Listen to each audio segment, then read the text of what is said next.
Hey everyone, this is Mickey. I hope that you are having a wonderful autumn so far. As this autumn comes to an end, I wanted to create a dessert inspired by fall foliage and maple trees. The colors of fall foliage are truly marvelous. So for this fall foliage maple cupcake recipe, I used maple syrup, ground nutmeg, and ground cinnamon. I mixed together the wet ingredients first and then added the dry ingredients. Afterwards, I baked the cupcakes and then let it cool completely before decorating it.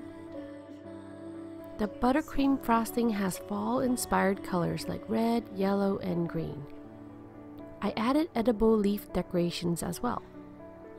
For the list of ingredients, I put it in the video description, and the printable version is on sugarcoder.com. So do you like fall foliage? What are your favorite fall colors or trees? Let me know in the comments. Thank you so much for watching and have a sweet day.